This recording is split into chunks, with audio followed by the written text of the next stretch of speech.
Hello students, आज हम chapter third शुरू कर रहे हैं बच्चों। Chapter third, national income and related aggregates. हाँ जी, इस चैप्टर में सबसे पहले जो हम पढ़ेंगे बच्चों, that is concept of national income. तो नेशनल इनकम के कॉन्सेप्ट अंडरस्टैंड करने के लिए मैंने यहाँ पे सबसे पहले इसका मीनिंग लिखा है बच्चों। National income is the sum total of factor income earned by normal residents of a country during an accounting year। जैसे कि हम अपनी इंडिया की नेशनल इनकम को डिफाइन कर रहे हैं, तो इंडिया की नेशनल इनकम को डिफाइन करने के लिए हम यहाँ पे दो कॉन्सेप्ट को मेन फोकस कर रहे हैं। एक तो नेशनल इनकम में कौन सी इनकम को हम ऐड करेंगे, फैक्टर इनकम को। अर्न बाय तो समझते हो ना, which is earn by normal residents of a country. यहाँ पे आ कंट्री इंडिया की बात हो रही है, बिकॉज हम इंडिया की नेशनल इनकम ही कैलकुलेट कर रहे हैं। तो जो इंडिया के नॉर्मल रेजिडेंट्स हैं, उनके द्वारा जो फैक्टर इनकम अर्न की गई है, उसका सम टोटल क्या होगा बच्चों, नेशनल इनकम। तो नेशनल इनकम को हम ब्रॉडली आगे पढ़ने से पहले यहाँ पे हमें दो कॉन्सेप्ट को अंडरस्टैंड करना जरूरी है। एक है फैक्टर इनकम और दूसरी है बच्चों नॉर्मल रेजिडेंट्स। सो यहाँ पे मैंने सबसे पहले फैक्टर इनकम के बारे में आपको क्लियर करना है बच्चों। एक होती है बच्चों फैक्टर इनकम, एक होती है ट्रांसफर इनकम। दोनों में डिफरेंस क्या होता है? और जब हम नेशनल इनकम को कैलकुलेट करते हैं तो किसका सम टोटल लेते हैं, सिर्फ और सिर्फ फैक्टर इनकम का। किसको नहीं लेते, ट्रांसफर इनकम को कभी भी नेशनल इनकम में कैलकुलेट नहीं करते। So firstly we have to differentiate these two income, factor income and transfer income. बच्चों आपको याद होगा पिछले चैप्टर में हमने टू सेक्टर मॉडल किया था। एक था प्रोड्यूसर सेक्टर और दूसरा हाउस होल्ड सेक्टर। इन दोनों के बीच में हमने सर्कुलर फ्लो दिखाया था। हाउस होल्ड सेक्टर कौन है बच्चों, owner of factors of production, जिसके पास मेन 4 फैक्टर सर्विसेज हैं, 4 साधन हैं। और प्रोड्यूसर को प्रोडक्शन करने के लिए हाउस होल्ड सेक्टर से क्या हायर करना पड़ता है, ये फैक्टर सर्विसेज हायर करनी पड़ती हैं।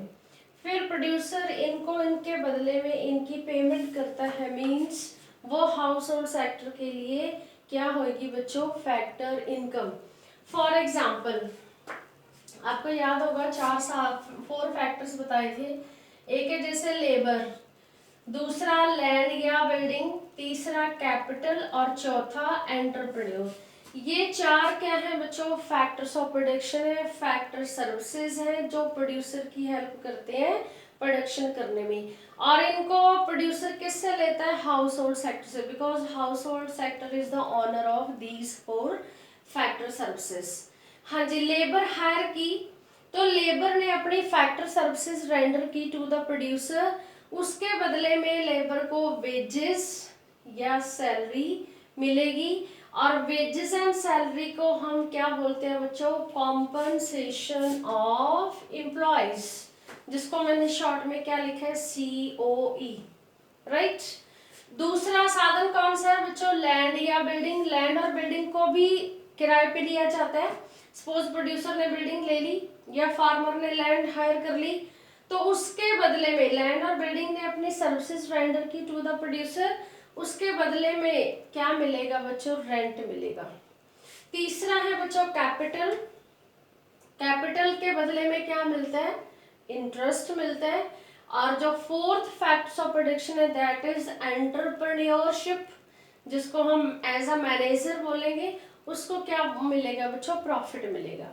मीन्स ये चारों फैक्टर सर्विसेज ने अपनी सर्विसेज रेंडर कर दी to the producer production process में, उसके बदले में इन चारों को ये जो इनकम रिसीव हुई है वो इनकम कौन सी है बच्चों? Factor income. So factor income कौन सी इनकम होती है बच्चों? Received by household sector from producer sector for rendering services. तो वो कौन सी इनकम होती है? Factor income. हाँ जी, अब आ जाओ इसके अपोजिट ट्रांसफर इनकम पे। ट्रांसफर इनकम कौन सी इनकम होती है? Income received by a person without any rendering services, without rendering any services. For example, किसी को सब्सिडी मिल रही है, चैरिटी डोनेशन, कोई गिफ्ट ग्रांट मिल रही है, या कहो बच्चों को पेरेंट्स से पॉकेट मनी मिलती है, तो ये आपकी जिसको भी मिल रही है, जिस भी पर्सन को मिल रही है, उसके लिए है तो इनकम, बट ये फ्री की इनकम है बच्चों। इसके बदले में उस पर्सन ने जिससे वो इनकम ले रहा है उसको कोई भी सर्विसेज रेंडर नहीं की, ये फ्री की इनकम है। सो ऐसी इनकम जिसके बदले में कोई भी सर्विसेज रेंडर नहीं करनी पड़ती, सिंपल भाषा में कहीं कोई चोर नहीं लगता, फ्री की इनकम है, वो कौन सी होगी बच्चों? Transfer income. और जिसके बदले में पहले मेहनत की है फिर इनकम रिसीव हुई है, that is factor income. I think दोनों का डिफरेंस क्लियर हो गया होगा आपको। हाँ जी, उसके बाद है बच्चों तीसरा जो बेस है वो है नेचर का। अब आपने बताना कि जो फैक्टर इनकम कॉन्सेप्ट है वो किस टाइप की कॉन्सेप्ट है। आप इसको बाइलेटरल कॉन्सेप्ट भी कह सकते हो और अर्न कॉन्सेप्ट भी कह सकते हो। अर्न का मतलब जो मेहनत से कमाई है वो तो है ही। और बाइलेटरल क्यों है? ये बाइलेटरल इसलिए है बच्चों क्योंकि पहले सर्विसेज रेंडर की हैं इन चारों ने, फिर उनको ये इनकम रिसीव हुई है, ऐसे फ्री में बैठे इनकम रिसीव नहीं हुई। तो बाइलेटरल कॉन्सेप्ट क्या होता है? कुछ देना फिर कुछ मिलना, ठीक है, उसको बोलते हैं बाइलेटरल। हाँ जी, इधर आप क्या लिखोगे ट्रांसफर इनकम वाली side? This is unilateral concept या अनअर्न कॉन्सेप्ट। अनअर्न तो ये है ही, देखो यहाँ पे ये जो जितने भी एग्जांपल्स दी हैं ये अनअर्न है, मीन्स ये अर्न नहीं है, ये एक मेहनत से कमाई हुई इनकम नहीं है, इसलिए इसको क्या कहेंगे? Unearned income. और ये यूनिलेटरल क्यों है बच्चों? यूनिलेटरल का मतलब होता है वन साइडेड। जैसे आप सिंपल भाषा में इसको क्या लिख सकते हो? One sided concept. और ये बाइलेटरल कौन सी होगी बच्चों? Two sided concept. Why it is one sided? जो इनकम मिली है, चाहे वो चैरिटी डोनेशन है, चाहे वो पॉकेट मनी है, वो उसके बदले में कोई सर्विसेज रेंडर नहीं की गई, कुछ दिया नहीं, सिर्फ मिला मिला है। तो ये इसलिए क्या है बच्चों? कौन सी इनकम है ये? One sided. क्लियर? हाँ जी, अब आज जो मेन जो इम्पोर्टेंट पॉइंट है कि जब हम एस्टिमेशन करते हैं नेशनल इनकम का, तब हम कौन सी इनकम को लेते हैं बच्चों?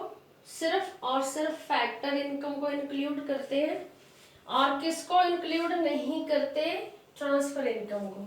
सो दैट अब इसी मीनिंग पे आ जाओ, national income is the sum total of factor income not transfer income earned by normal residents of our country during an accounting year।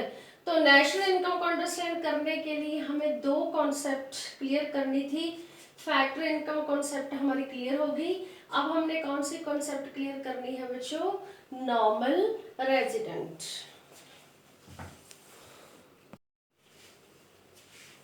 हाँ जी बच्चों, इसी नेशनल इनकम कॉन्सेप्ट से रिलेटेड जो हमारी दूसरी कॉन्सेप्ट है वो है normal residents. Who are normal residents? एक बार मीनिंग को दोबारा देखो। नेशनल इनकम में हम वो वाली फैक्टर इनकम लेते हैं जो किन्होंने अर्न की है? सिर्फ नॉर्मल रेजिडेंट्स ऑफ इंडिया। तो नॉर्मल रेजिडेंट्स को डिफाइन कर रहे हैं, हु आर नॉर्मल रेजिडेंट्स।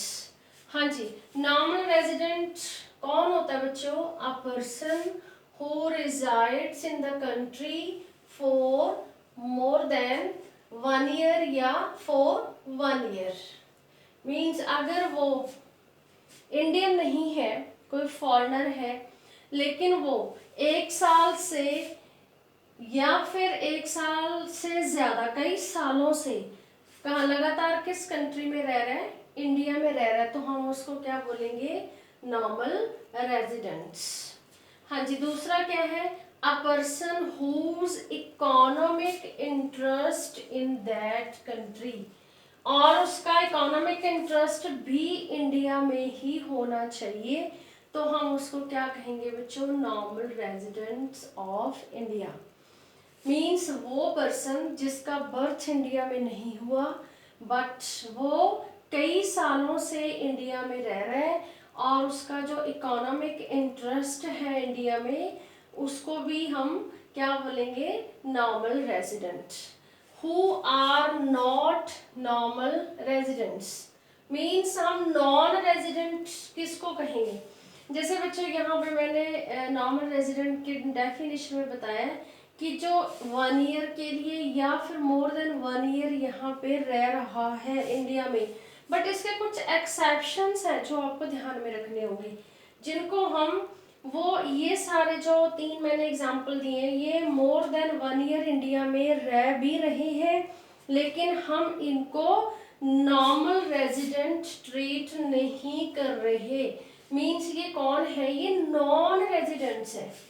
तो वो कौन है, हु आर दे, हाँ जी, foreigners who visit in India for medical treatment, for holidays, studies, sports etcetera.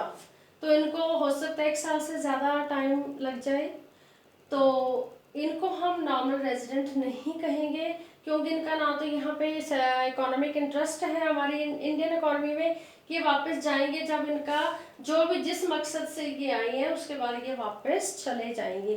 For example आप स्टूडेंट वीज़ा लेके किसी भी कंट्री में चले जाते हो, ऑस्ट्रेलिया में चले जाते हो, तो जब तक आपको पीआर नहीं मिल जाती तब तक आप इंडिया के नॉर्मल रेजिडेंट ही रहोगे, बिकॉज आप स्टूडेंट वीज़ा एक टेम्परेरली कुछ टाइम के लिए वहाँ पे स्टडी करने गए हो, आप जब तक आपको पीआर नहीं मिलती अदरवाइज आप वापस आओगे। तो ऐसे ही जो फॉरेनर्स इंडिया में विजिट करने आते हैं किसी भी पर्पस के लिए, वो उस पर्पस के बाद पूरा होने के बाद वो वापस जाएंगे। इट मीन्स वो क्या है, नॉन रेजिडेंट ऑफ इंडिया है बच्चों। हाँ जी, उसके बाद है बच्चों officials, diplomats posted in a country. Means जैसे कोई फॉरेनर्स, कोई भी ऑफिशियल्स हैं तो वो इंडिया में जॉब कर रहा है, पोस्टेड है इंडिया में, लाइक एम्बेसडर है बच्चों। एम्बेसी आपने सुना होगा, एम्बेसी से यहाँ पे वीज़ा की फॉर्मेलिटीज़ पूरी होती हैं, जो हमारी फाइल्स है वो वहाँ पे प्रोसेसिंग शुरू होती है। तो जो एम्बेसीज होते हैं डिफरेंट कंट्रीज के, उनके जो चीफ होते हैं उनको क्या बोला जाता है, एम्बेसडर। सपोज यूएसए का एम्बेसडर इंडिया में पोस्टेड है, हो सकता है 5 इयर्स के लिए हो सकता है 2-3 इयर्स के लिए हो, मीन्स वो मोर देन 1 ईयर इंडिया में रह रहा है, बट वो एक अपॉइंट होके आया है एज अ एम्बेसडर, इसलिए हम उसको क्या बोलेंगे बच्चों, नॉन रेजिडेंट्स। हाँ जी, नेक्स्ट है एम्प्लॉयज ऑफ फॉरेन कंपनीज। जैसे कई बार कंपनीज अपने एम्प्लॉयज को दूसरी कंट्रीज में भेज देती हैं 5 इयर्स के लिए, 4 इयर्स के लिए, तो वो भी एम्प्लॉयज जो हैं वो नॉन रेजिडेंट ही माने जाएंगे, इवन वो उस कंट्री में मोर देन 1 ईयर वहाँ पे वर्किंग रहें। तो ये कॉन्सेप्ट्स हैं बच्चों जिसको आप एज अ एक्सेप्शन पढ़ोगे कि मोर देन 1 ईयर उस कंट्री में रहते हुए भी हम उनको नॉर्मल रेजिडेंट ट्रीट नहीं करेंगे। इट मीन्स हम उनको क्या ट्रीट करेंगे, नॉन रेजिडेंट्स। और नॉर्मल रेजिडेंट कौन है बच्चों, जो कई सालों से या मोर देन 1 ईयर उस कंट्री में रह रहा है और उसका जो इकोनॉमिक इंटरेस्ट भी उसी कंट्री में होना चाहिए। तब हम उसको नॉर्मल रेजिडेंट ट्रीट करेंगे। और नेशनल इनकम में हम किसकी इनकम लेंगे बच्चों? नॉर्मल रेजिडेंट की ही इनकम लेंगे। इट मीन्स हम नॉन रेजिडेंट की इनकम यहाँ पे नहीं लेंगे। तो नेशनल इनकम को डिफाइन हमने कर दिया। एक तो हमने फैक्टर इनकम लेनी है, ट्रांसफर इनकम नहीं लेनी। दूसरी हमने नॉर्मल रेजिडेंट की इनकम लेनी है, नॉन रेजिडेंट की इनकम नहीं लेनी। तो जो इन दो कॉन्सेप्ट आपको मैंने बता दी हैं, आपने इसको रीड करना है। और यहाँ पे आपने एक डिफरेंस भी करना है बच्चों, नॉर्मल रेजिडेंट और नॉन रेजिडेंट का।